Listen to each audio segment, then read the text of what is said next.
Hello and welcome to Producer Profile. Producer Profile is a show where we showcase some of the talented people who work behind the scenes in the entertainment, business, and local communities while making positive influences on the lives of others.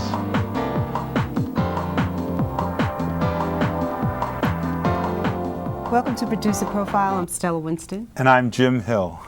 We're here today with our guest producer, Lydia Sloley.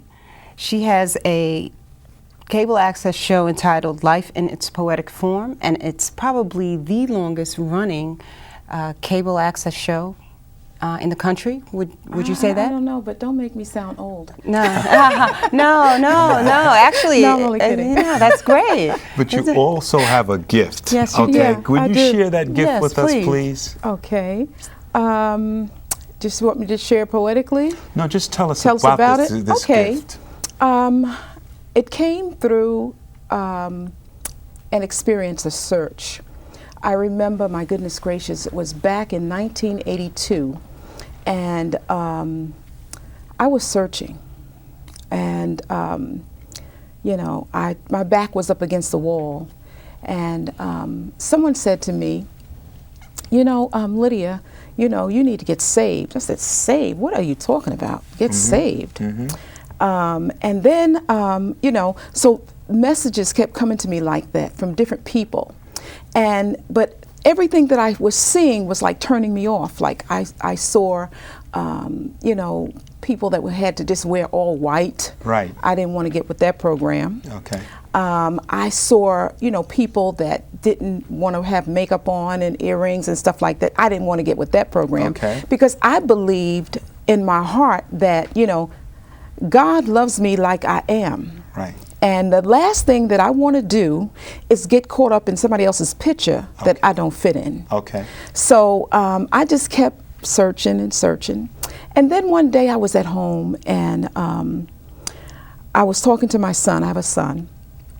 And I said, Lord, if you're real, like these people say that you are, you have to show me that you're real. Mm-hmm. You've got to show me that you're real. Okay. And I've always had a thirst and a hunger for truth. I went through Catholic school, the whole scene. Right. Raised up in the church, a Pentecostal grandmother, one Baptist grandmother, so they had me in church whenever the doors open. Okay. So, but something wasn't clicking with me. Mm-hmm. And I guess at that time they would say that, Lydia is the rebellious one. Okay. And, I just went through many, many things at that time. But this particular time, I was just sitting at home, and I said, Lord, these folks are telling me, I need to get saved, or, nobody said to me, have a relationship with God. They said, well, you need to get saved. Well, what does that mean, get saved? Nobody was telling me the meaning or definition of anything. So I said, listen, Lord, if you're real, you're going to have to reveal yourself to me.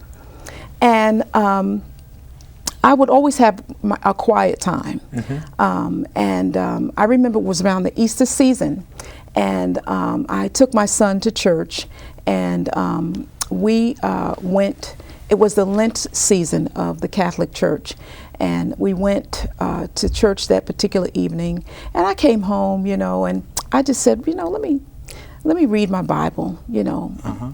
So I was reading my Bible. I was reading Book of Psalms, and I was reading Proverbs. I love Proverbs. And, right. Then I started to read the Gospel of John.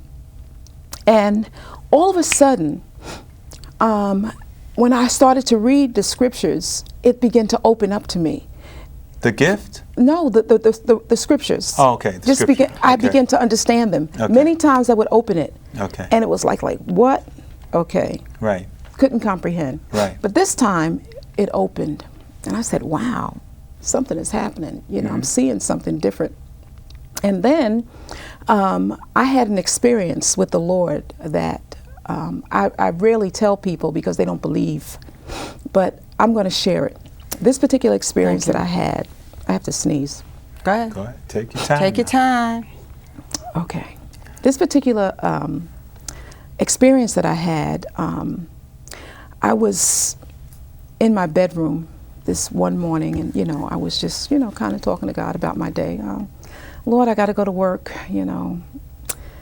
it's, I don't want to be late, the conversation. Right, anyway, right. And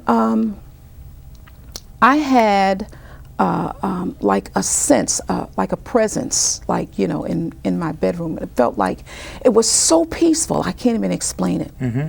Didn't bother. I just, let the encounter pursue and happen. And I went to work. I got to sneeze. Go ahead, sneeze. Wait a minute.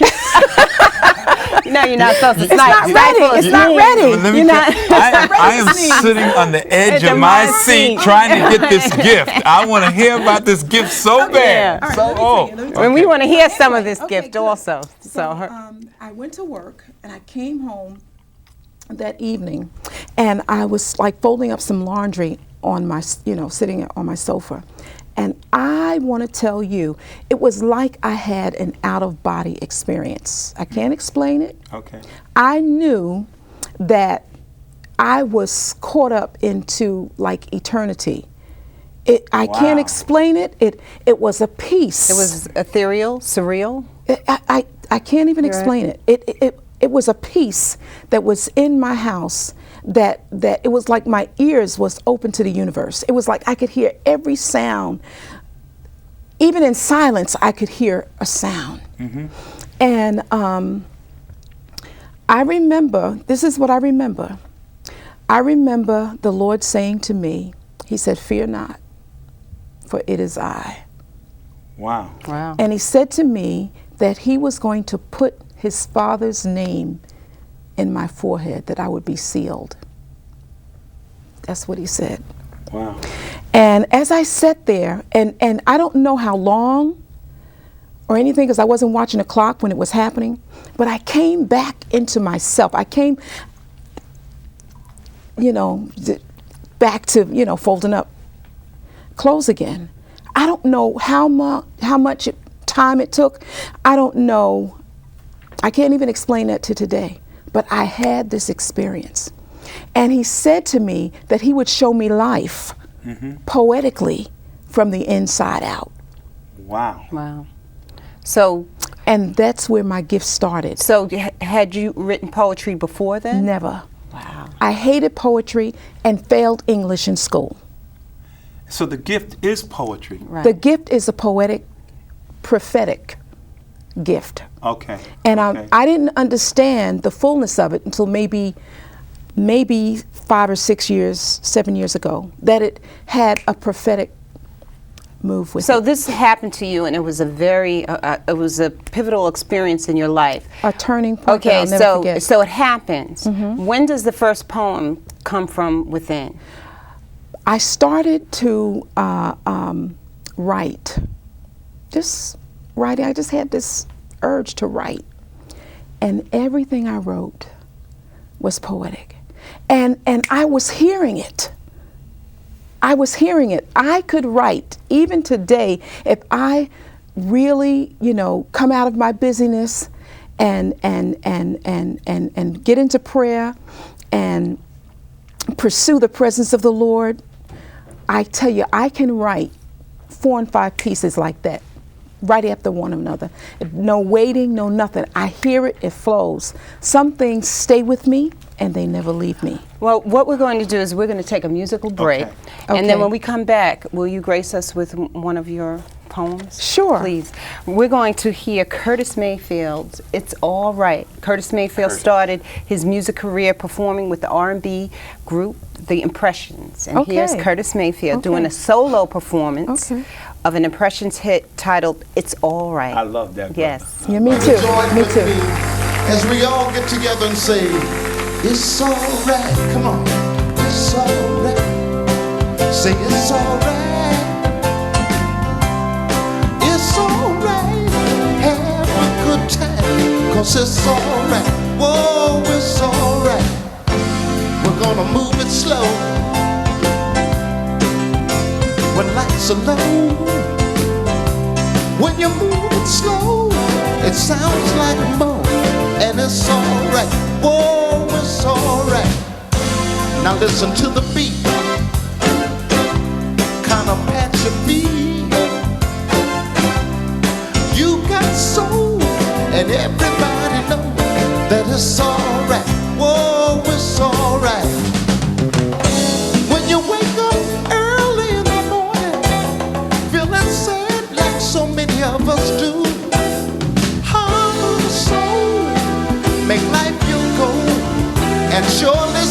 road's gotta come to you, then you'll wanna say it's alright.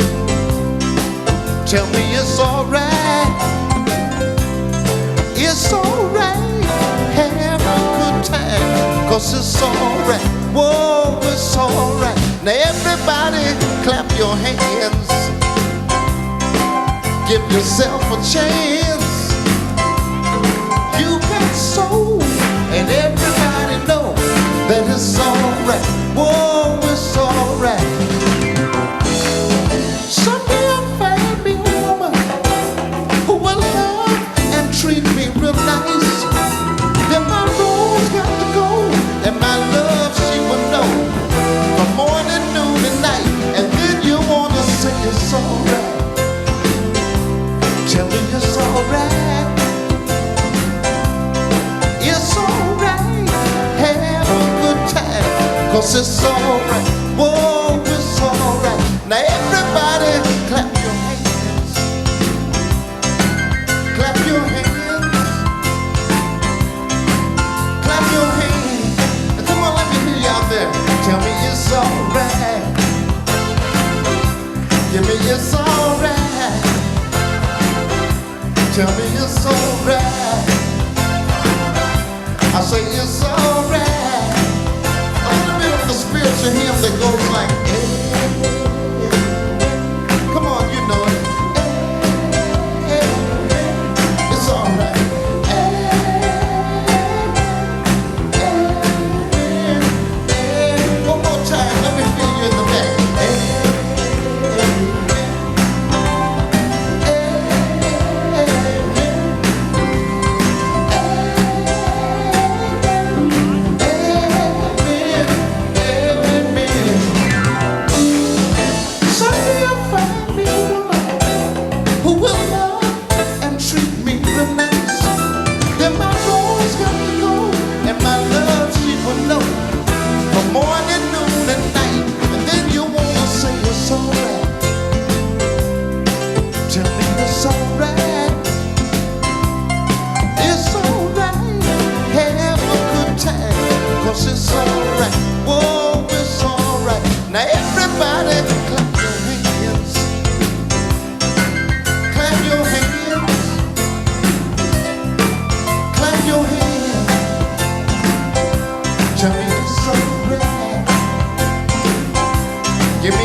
Well, we're all right here on Producer Profile.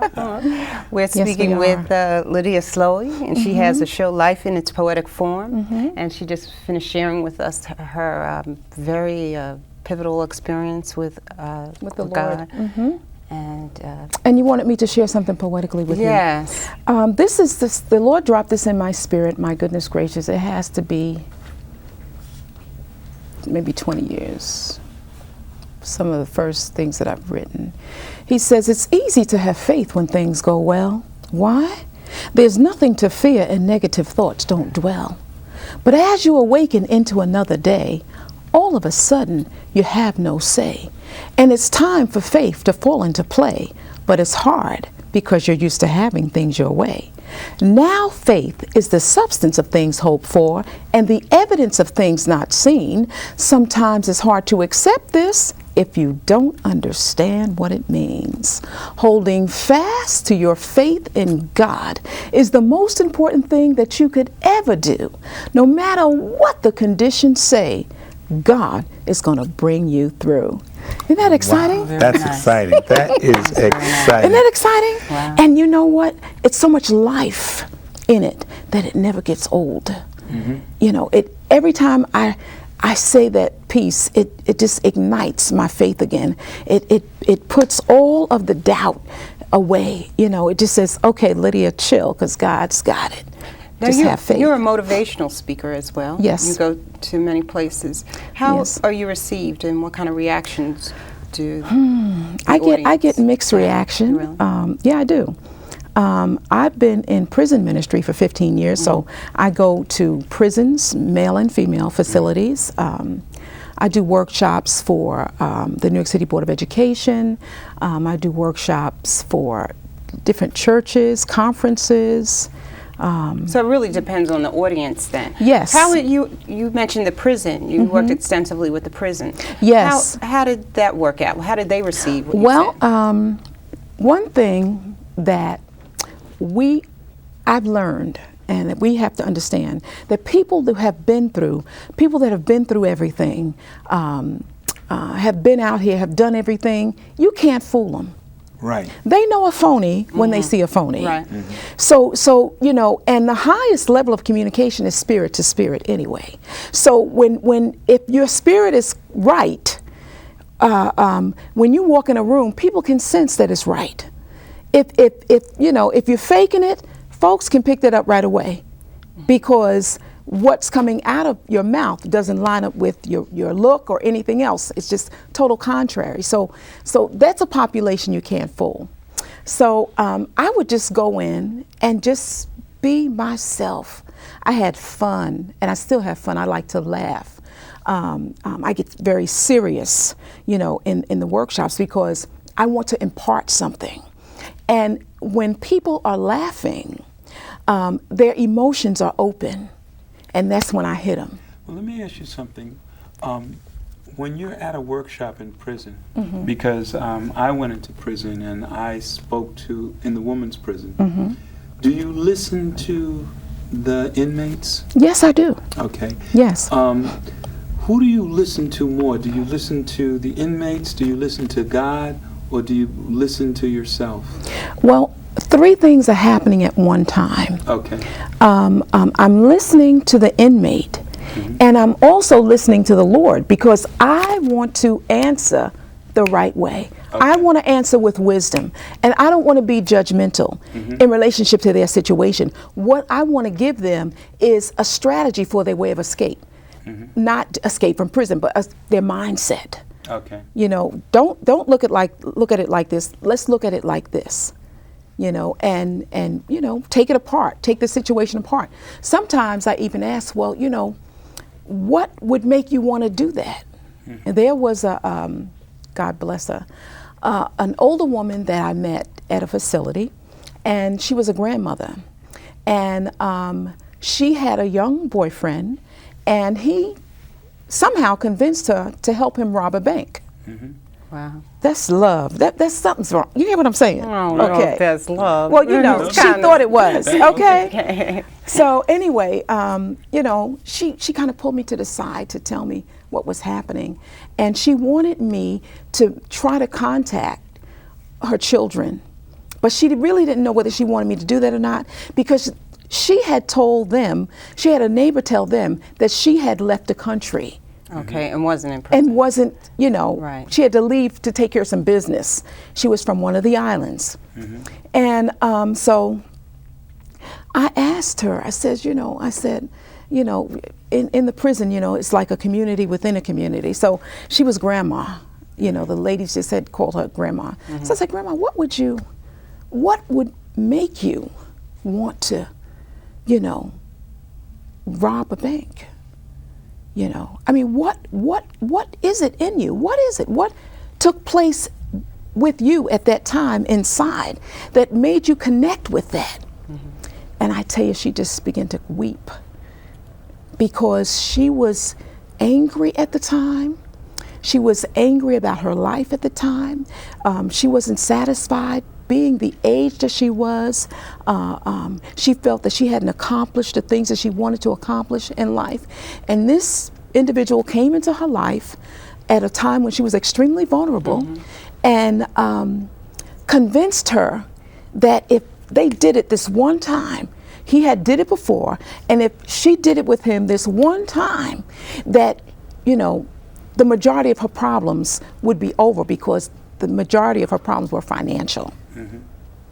And she went for the okie doke, and she drove the car, and of course, in a bank, everything is on camera. And they had some sort of a camera system that followed him out of the bank to the car. And of course, she was in the car, and you could see She was driving the car. her in the car. So that was her situation. That was her situation, and we talked about it, you know. And she knew. Now she had been there for 2 years, so she had already been working on some things, but she wasn't making much progress because she didn't want to deal with the reality of her situation. She was still dealing with it from an emotional standpoint. So, you know, it was still cloudy, because anytime you're dealing with something from an emotional perspective, it will stay cloudy until you deal with the reality of it. Okay.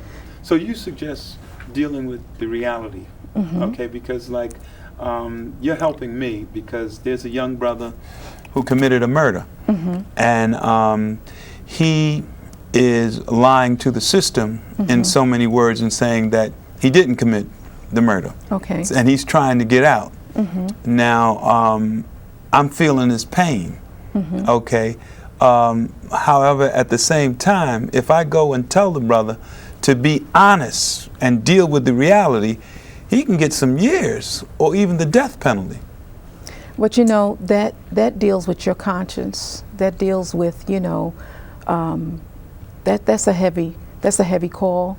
But you want to know something? I would prefer to be freed by truth than to live with a lie and live in pretense and misery, because pretense hates reality. Okay. Pretense hates reality. And anytime pretense is on the scene, you know, it's battling with reality. And until you deal with reality, you won't find peace. You won't find, you know, that point of satisfaction from within, that, hey, you know, listen, I did it. You know, let me come clean with this. And we can even apply this to our everyday situations. You know, dealing with that heart, dealing with the motivation of your heart. You know, I often tell folks, you know, you got to ask yourself this question: who, what, why, when, where? Is my decision one of lust, or is it one of care? Why am I here? And if we ask ourselves those kind of questions, then we can alleviate a lot of problems. Where does prayer fit in? Prayer is my connection to God. It's my communication with the Lord. Prayer is just that. It's communication with God. Now, Lydia, your program, how did that come in? At what time did it come in after your experience? Okay. And tell us when your show comes on for the viewing audience, so Okay. they can want to catch you. Okay. They'll know. Well, let me answer the first question. When the Lord said to me that I'm going to show you life poetically from the inside out, I says, I was just between being hysterical, not believing it, and dealing with this new insight and awakening that I had. Right. And I said, my goodness gracious, okay, but all this poetry is coming. And do you know that for the first year, I would put it in the drawer and I wouldn't let anybody read it, because if I read it to even a family member, they'd look at me like I was crazy. I didn't understand what I had. I didn't understand the gift that I had, and the reaction that I would get when I shared it frightened me. And I said, oh my God, no. I'm gonna put this one in the drawer too, and this was in the drawer, and this was in the drawer. By the end of the year, I had over 100, almost 200 pieces just laying in a drawer. And then I looked at it and I said, you know what? I'm gonna do a book. I said, my goodness, what am I gonna call this book? And it dropped right in my spirit, Life in its Poetic Form. You see, what I was trying to allude to, it seems to me that your poetry, when I was listening to it, it seems like it's prayer 6 times. What do you mean by that? Well, you know, when they say that, what is prayer? And then they say singing. When one sings, that's prayer 6 times. So when I heard her poetry, I said, that's prayer 6 times. Could you end the show with one of your poems?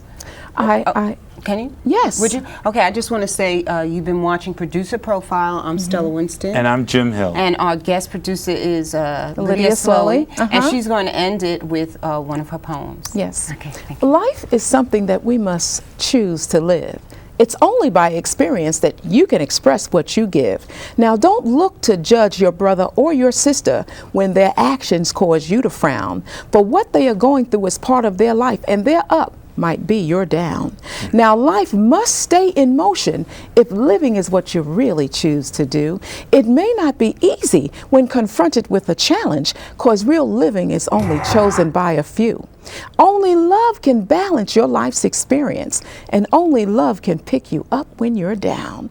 When you get busy living and loving, there's no room in your life for a frown. Thank you. Thank you. That's it.